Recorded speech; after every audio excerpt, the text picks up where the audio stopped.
ఈ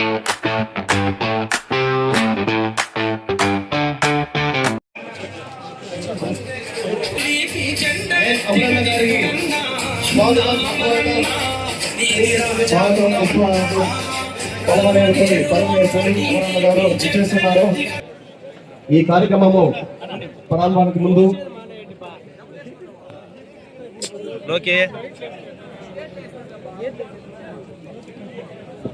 అందరికీ నమస్కారం.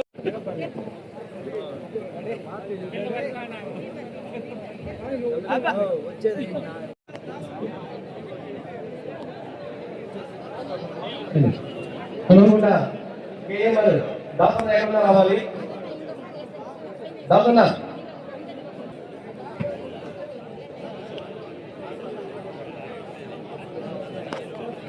టెంకాయలు కొట్టి నీళ్లు కొట్టి కాలువలు ఎండిపా. ఎటువంటి వ్యక్తి అయినా కానీ చంద్రబాబు నాయుడు గారు మొట్టమొదటిసారిగా నీళ్లు వచ్చి కుప్పం వరకు చెరువులు నింపడం చాలా గొప్ప విషయం. అంతేకాదు మీరు కనీసం అంటే 100 నీళ్ళని ఓపెనింగ్ కుప్పానికి పోవాలంటే కొన్ని కోట్ల రూపాయలు ఖర్చు చేయడం జరిగింది. కానీ దాని రైతులు ఎవరు కూడా గమనిస్తారా? ఈ రోజు ఏంటంటే కుప్పం నీటి వరకు వస్తే అంతేకాకుండా అమర్నాథ్ రెడ్డి గారు మన అసెంబ్లీలో మాట్లాడినారు, మాకు అటువైపే కాదు పరమటి తాలూకాలకు కూడా ఈ కాలువ నీళ్ళన్నీ కూడా పంపిస్తారని. అది సబ్జెక్టు అసెంబ్లీలో మాట్లాడితే దాన్ని బుక్ చేస్తారు. అదే గతంలో ఉన్నాడు, మాకు ఆయన సబ్జెక్టు తెలియదు. ఇదే అమర్నాథ్ రెడ్డి చేస్తుంది ఆయన తినేది. నేను పోయి టీవీని అడిగినా, సార్ నాకు కూడా బిల్లు పెట్టినా 40 లక్షలు అంటే సబ్జెక్ట్ తెలియకుండా మాట్లాడేది, ఏదంటే అది మాట్లాడేది. అట్లా వ్యక్తులకి పార్టీలో టికెట్ ఇస్తే ఎంత మాత్రం పార్టీ బాగుపడుతుంది అనేది కూడా ఆలోచన చేయాలి. ఎందుకంటే అంటే నేను ఎంపీపీగా ఉన్నా, అమర్నాథ్ రెడ్డి గారు ఎమ్మెల్యేగా ఉన్నారు, మా అన్న సొంత ఎమ్మెల్సీ ఐపీఎస్ రెడ్డి గారు ఉన్నారు. మేమిద్దరం కూడా ఒకవేళ మా అన్న అధికారిగా ఉండి కూడా అమర్నాథ్ రెడ్డి అధికారిగా లేకపోతే కూడా అమర్నాథ్ రెడ్డి గారి చేతులు మేము ఓటమి చెందితే కూడా మళ్ళా మేమిద్దరూ కలిసి అమర్నాథ్ రెడ్డికి ఎందుకు చేరుతాం పట్టింది దాన్ని ఆలోచన చేయాలి జనాలు. అప్పుడు కృష్ణమూర్తి కానీ మా గౌడ్ కానీ వీళ్ళంతా కూడా మాతో ఉన్న వాళ్ళు అందరూ కూడా మేమిద్దరూ అన్నదమ్ములు అమర్నాథ్ రెడ్డికి చేయండి అని ఎందుకు చెప్పాలా? దాన్ని ఆలోచన చేసే పండే జనాలు ఎంతసేపు మాట. అరే వాళ్ళిద్దరు అమర్నాథ్ రెడ్డి చిన్నోడు కావచ్చు, మా ఆయన పెద్దోడు కావచ్చు. పెళ్లిలో మా అన్న కూర్చుంటే అమర్నాథ్ రెడ్డి ఇంకోటి మాట్లాడతారు, అయ్యో రెడ్డి పెట్టాను. ఓడు గెలుపో సహజం. చంద్రబాబు నాయుడు కూడా చంద్రగిరిలో కుప్పంలో గెలిచినాడు. ఆ వదిలేయండి, ఒకసారి ఏమాత్రం ఒకసారి ఇదే అవుతుంది. అమర్నాథ్ రెడ్డి అన్న మాతో బాగా కలిసి మంచి ఉంటాడు. ఆయన ఏం చేస్తాడంటే ఖర్చు మూసి పెట్టుకుంటాడు. మా ఆయన వాడెవరో ఇది చేస్తున్నాడు. 16 స్వామి మీద దిగింది, మేము వెళ్ళింది కొన్ని విషయాలు మీకు గుప్తంగా చెప్తాను. కాబట్టి 2029 కూడా మనం ఏం చూడాల్సిన పని ఏం లేదు. 25 పంచాయతీలో కాబోయే సర్పంచులు మీరు మా మండలాలే కాకుండా మీ మండలంలో కూడా ఎంపీటీసీలు కొంత ఆయన కూడా గమనించాలా. ఆయనకు కూడా మనం పంచాయతీ మండలం అంటే తలదిరుగుతుంది. నియోజకవర్గాన్ని ఆయన కూడా కొంచెం ఇదిగా ఉన్నట్టు తెలియని వ్యక్తి ఏం కాదు. అందులోనూ అమర్నాథ్ రెడ్డి గారు కొంచెం పొట్టి హైట్, తెలివి ఎక్కువ. కానీ ఏమి మాట్లాడుతూ బయటకు వచ్చా నాకు బాగా తెలుసు. కాబట్టి మీరు అనుకోని అడిగి చెప్పుకొని పోయినంత సరే పోరా అంటాడు, మళ్ళీ అయిపోయినాక ఏం చేస్తాడు. ఎవరు కూడా ఇప్పటికూ పదవులు లేకపోయినా సర్పంచులు కాకపోయినా అతనికి మళ్ళా మనం అవకాశం ఇవ్వాలి. వస్తాడు ముందు కూడా మనం చేసినాడు అని తెలుస్తుంది. అది లేకుండా ఇప్పుడే వ్యతిరేకంగా మాట్లాడేది ఇలాంటి పనులు నేను చేయొద్దండి. తప్పకుండా 2029లో నన్ను కూడా చాలా మంది అడుగుతారు, ఏం నన్ను మీటింగ్కి రా వాడాడు. ఏడయ్యా దినము కొన్ని పనులు ఉన్నాయి. నేను 2028 నుంచి కంటిన్యూగా ఉంటాను బా, ప్రతిరోజు నియోజకవర్గాల్లోనే ఉంటానని చెప్పి కూడా తన బంధువర్గాలు కూడా అందరికీ కూడా క్లుప్తంగా తెలియజేసినాను. 2000 ఇంకోటి ఏంటంటే నాకు చిన్న కోరిక ఉంది, మొన్న మెజారిటీ తక్కువ కాబట్టి 2029లో దాన్ని డబ్బులు కొట్టేస్తే అప్పుడు తృప్తిగా మీ అందరితో కూడా మాట్లాడి సంతోషిస్తా. ఎందుకంటే అతను మాట్లాడే మాటలకి మీ నాయనికి చరిత్ర ఉంది, మీ కుటుంబానికి ఉంది. నేను 32,000తో గెలిచా, నువ్వు ఎట్లా గెలిచినావురా నాయనా చెప్పు, అది చెప్తే కదా. అది చెప్పండి, బాగా అవుతుంది. ఈ సెల్ ఫోన్ ఎత్తుంటే పగలగొట్టేద్దామని అనిపిస్తుంది. అవంతా మాట్లాడకూడదు. నేను కూడా ఒక గ్రామ పంచాయతీలో సర్పంచ్గా నిలబడి నా తండ్రి సంస్థ ప్రెసిడెంట్ ఓడిపోయినా, ఒక అనామకం చేతిలో ఓడిపోయినా. ఇప్పుడు కంటిన్యూగా మా భార్య ఏకగ్రహం. రేపు కూడా ధైర్యం ఉంటే ఎవరు కూడా చేయలేరు. నాకు అవసరం లేదు. నేను చేరడం ఏమిటంటే వాళ్ళ రాక్షస పాలన నుంచి వద్దు, ఈ రాక్షస పాలన మనం బతకలేము, ఇది నీతి నిజాయితీ పాలన కాదని చెప్పి అమర్నాథ్ రెడ్డి సమక్షంలోనే పార్టీలో చంద్రబాబు నాయుడు సమక్షంలో చేరడం పదవులకు ఆశించి కాదు కూడా గర్వంగా చెప్తా ఉన్నా. ఏలాంటి పదవికి ఆశించి కాదు. నేను 2029 దాకా కూడా పార్టీకే పనిచేస్తాను. ఇంకా రెండో పార్టీ అంటే నాకు లేదు. ఇది కావాలంటే చాలా మంది రికార్డ్ చేస్తూ ఉంటారు. నాకు నేనేదో మినిస్టర్ చేస్తామంటే కూడా నాకు వద్దు. ఎమ్మెల్సీ చేసినారు, అంతా చేసినారు, అయిపోయింది. నాకు ఇంకా అవసరం లేదని చెప్పి కూడా తెలియజేస్తూ, ఈ రోజు మీ అందరితో కలిసి మీరు కూడా అందరూ కూడా అన్యోన్యంగా ఐకమత్యంగా ఉండి తప్పకుండా ఆయన మీద మచ్చలేదు. నాకు తెలిసి ఎప్పటి కూడా మచ్చలేదు. ఒక్కోసారి ఎంపీపీగా ఉండి ఇద్దరు తెల్లవారు లేట్గా వస్తే ఆఫీస్లో కూర్చోండేవారు. వీళ్ళు ఆఫీసర్లు భయపడిపోయి ఎమ్మెల్యే కదా రోడ్డు మీదకి వచ్చేసేవాళ్ళు. ఏమి నా వచ్చేస్తే బాగుంది ఇప్పుడు సమయం వస్తే ఎమ్మెల్యే కూర్చోని అంటూ పేపర్ చదువుతూ ఉంటాడు. ఏమన్నట్టున్నా మీరు వస్తే పదాం పదా అంటారు. ఎంత అన్యోన్యం, ఎంత ఆప్యాయత ఆలోచన లేదు. గొప్ప గొప్పే, తప్పు తప్పే. అట్లా ఎవరో అతని గురించి చెప్పనవసరం లే. వాళ్ళు ఏదో మీటింగ్ పెట్టే రైలుకి వస్తారు, మీసాలు పెట్టి అంతా సహజం. మన నిమిషాలు అట్లా చేశారా? ఆయన కూడా ఉంది ఎవరన్నా నా ఎస్ఐ ఇతను నువ్వు పోయి కొట్టరా అంటాడు. కొట్టేలా అయ్యారు. అతను అలా ఇక్కడ రాక్షస పాలన గురించి చేసిన పాప అనామకులంతా రిమైండ్కి పంపించిన పిల్లలంతా ముద్రంపల్లిలో పాపం రిమైండ్కి పోయి ఒక అతను చనిపోయి గణపతి అనే వ్యక్తి వాళ్ళ పెట్లు కూడా రిమైండ్కి పోయి వచ్చి ఇట్లా పనులన్నీ చేయకుండా ఆయన చేయడు. ఊరికే మనం చెప్పుకోవాలి. ఇప్పుడే ఎవరన్నా వచ్చి నేను ఆఫీసర్లు బెదిరిస్తే అవునా ఫోన్ చేస్తా అంటారు. చేసేది నువ్వు సరే నేను వస్తాను చూసుకుంటాను అంటారు. కాబట్టి మేము కూడా గొప్ప ఇంట్లో పుట్టినాం. మేము ఎవరిని కూడా కొట్టిందా మా చేయంతో మేము అప్పుడు ఉన్నప్పుడు కూడా వాళ్ళు బూతులు తిరిగేటప్పుడు కూడా ఎప్పుడు మేము ఒకరితో మాట్లాడుకునే వ్యక్తులు కాదు, అన్యోన్యంగా ఉండేవాళ్ళు. ఇది శాశ్వతంగా ఇట్లే ఉంటుందని కూడా మీకు అందరికీ కూడా తెలియజేస్తూ మీరందరూ కూడా అమరన్న నాయకత్వంలో అందరూ కూడా పనిచేయండి. మీరు చెప్పాల్సింది ఏమి లేదు. అన్ని పథకాలు వస్తా ఉన్నాయి యూట్యూబ్లో వాళ్ళు క్లియర్గా తెలుస్తా ఉంది. ప్రతి ఒక్కరికి కూడా పెన్షన్ 150 ఇచ్చే లోపల అయిపోయింది. ఒకేసారి 1000 రూపాయలు వేసి 4000 ఇచ్చింది మర్చిపోతుందా చెప్పండి. అమ్మకం ఒకటి ఒకటికి వస్తామని ఎంత 2 సంవత్సరాల పాలన ముగించి ఈ 2 సంవత్సరాల్లో రాష్ట్రంలో చేసినటువంటి సంక్షేమ కార్యక్రమాలు కానీ అభివృద్ధి కార్యక్రమాలు కానీ ప్రజలకు వివరించాలనేటువంటి ఉద్దేశంతోనే ఈరోజు మన నియోజకవర్గ స్థాయిలో ఈ కార్యక్రమాన్ని ఏర్పాటు చేసుకున్నాం.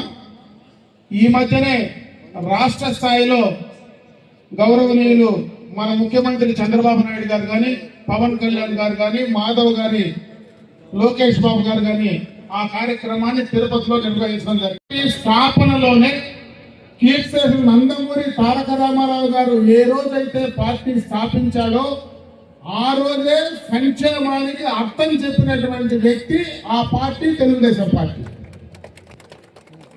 ఈరోజు ఆ రోజు తీసుకున్నటువంటి సంక్షేమ కార్యక్రమాలే ఆ తర్వాత వచ్చినటువంటి రాజకీయ పార్టీలన్నీ కూడా కొనసాగిస్తా వచ్చాయి.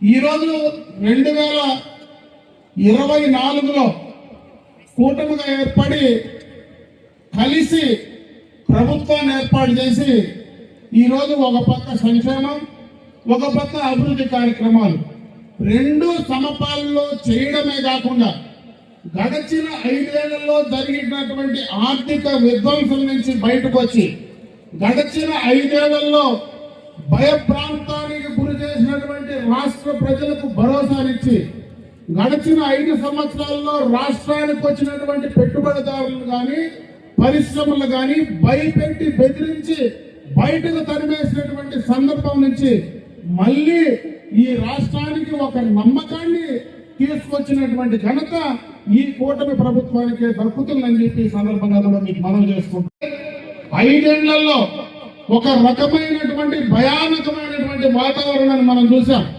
ప్రజాస్వామ్యం ఎక్కడా లేదు. ఈ 2 సంవత్సరాల్లో ఈ మధ్యనే అప్పుడే కూడా మాట్లాడారు. ఈరోజు ధైర్యంగా ప్రతిపక్ష పార్టీలు వెన్నుపోట కార్యక్రమాల్లో వాళ్ళకి నచ్చినటువంటి కార్యక్రమాలు రోడ్ల పైన పెట్టి చేసుకుంటా ఉన్నారు. మీకు తెలుసు గడిచిన 5 సంవత్సరాల్లో వాళ్ళు చేసినటువంటి విధ్వంసాన్ని కనీసం మాట్లాడే ప్రయత్నం చేస్తే ఇదే ఇంట్లో నుంచి నన్ను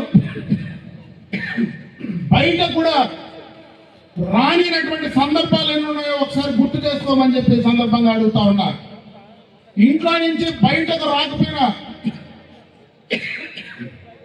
నేను ఇంట్లో ఉన్నప్పుడే నా మీద దాదాపు 33 కేసులు ప్రజలకు సంబంధించి ప్రజల కోసం వాళ్ళు చేసేటువంటి అరాచకాలు ప్రశ్నించిన దానికి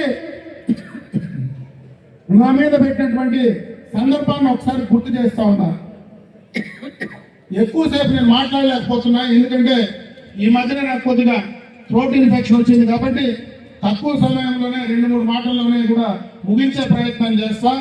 ఈరోజు సంక్షేమానం అయితే అన్ని కార్యక్రమాలు ఏదైతే గతంలో కూటమి నాయకులు చెప్పినటువంటి మాట ప్రకారం సూపర్ 6 పథకాలు మేము అందిస్తానని చెప్పాం. ఆ సూపర్ 6 పథకాల్ని సూపర్ హిట్ చేసినటువంటి ఘనత ఈ ప్రభుత్వానికి దక్కుతుందని చెప్పి సందర్భంగా కూడా మీకు మనవి చేసుకుంటున్నా. ఇకపోతే అభివృద్ధి కార్యక్రమాల పరంగా చూస్తే ఈరోజు అమరావతి కానీ పోలవరం కానీ ఈరోజు రాష్ట్రానికి వచ్చేటువంటి పెట్టుబడులు కానీ గ్రామీణ ప్రాంతాల్లో రహదారులు కానీ నేషనల్ హైవేస్కి సంబంధించినటువంటి వాటికి కావలసినటువంటి మౌలికమైనటువంటి సదుపాయాలు కానీ ఈరోజు సాగునీటికి సంబంధించి మన కండ్ల ముందరనే గడపనేటువంటి హంద్రీనివా లాంటి ప్రాజెక్టులు కానీ అన్నీ కూడా ఈ 2 ఏళ్లలో బ్రహ్మాండంగా కూడా ఒక దారికి తీసుకొచ్చినటువంటి సందర్భాన్ని గుర్తు చేస్తా ఉన్నా. అదే కాకుండా ఒక పక్క సంక్షేమం, ఒక పక్క అభివృద్ధి, రెండూ కూడా సమపాలలో ఈ యొక్క ప్రభుత్వం, ఈ యొక్క కూటమి పార్టీకి సంబంధించినటువంటి నాయకులు ముందుకు తీసుకెళ్తా ఉన్నారనేటువంటి విషయాన్ని ఇక్కడ ఉన్నటువంటి కూటమి పార్టీకి సంబంధించినటువంటి నాయకత్వం మొత్తం కూడా ప్రజల్లోకి తీసుకెళ్లాల్సింది కూడా నేను ఈ సందర్భంగా కూడా మిమ్మల్ని కోరుకుంటున్నా.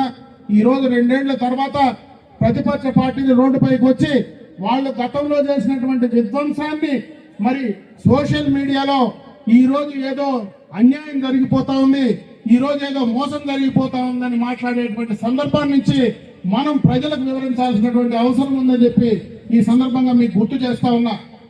అదే ఈ మధ్యనే జగన్మోహన్ రెడ్డి గారు ఒక మాట మాట్లాడారు.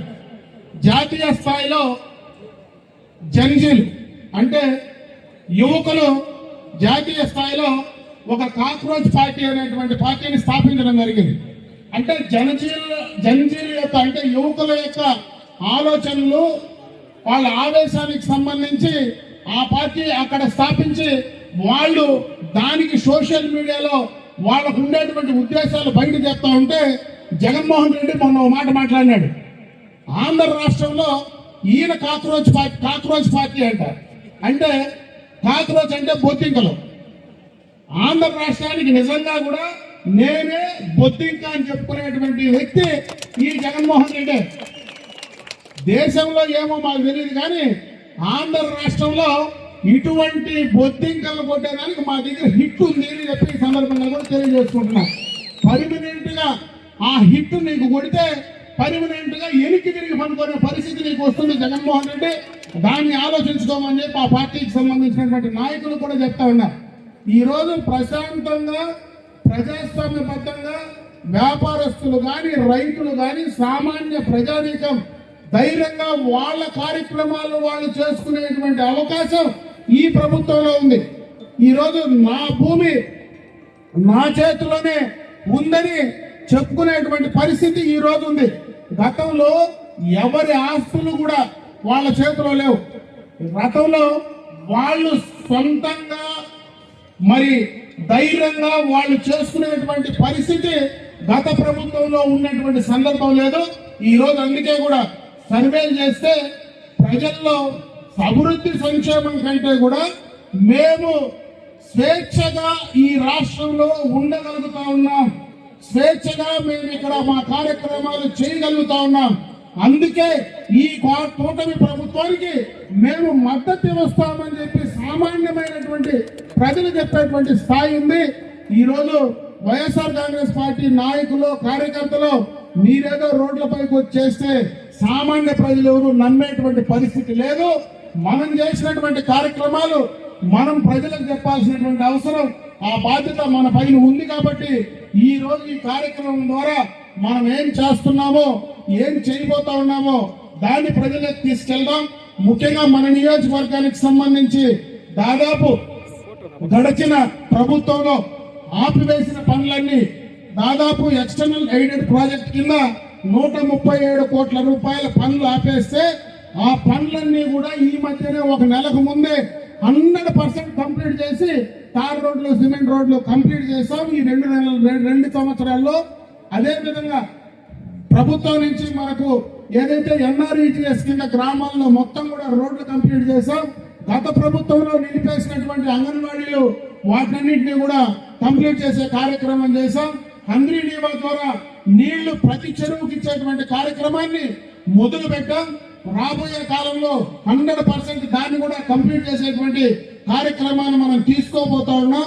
ఈ రోజు రాష్ట్ర ఆర్థిక పరిస్థితిని బట్టి అంచెలంచెలుగా కూడా అన్ని అభివృద్ధి సంక్షేమ కార్యక్రమాలు ఈ ప్రభుత్వం కూటమి ప్రభుత్వం పరంగా చేయడానికి తప్పనిసరిగా మీ ప్రతినిధిగా నేను ఆ కార్యక్రమాలు చేసుకుంటూ, అదే విధంగా వేదిక పైన ఉన్నటువంటి కూటమి పార్టీ నాయకులు మనమందరం కూడా ఒకే టీమ్ గా కలిసికట్టుగా, ఎందుకంటే ఈరోజు మనం అందరం కూడా ఒకే కుటుంబ సభ్యులు.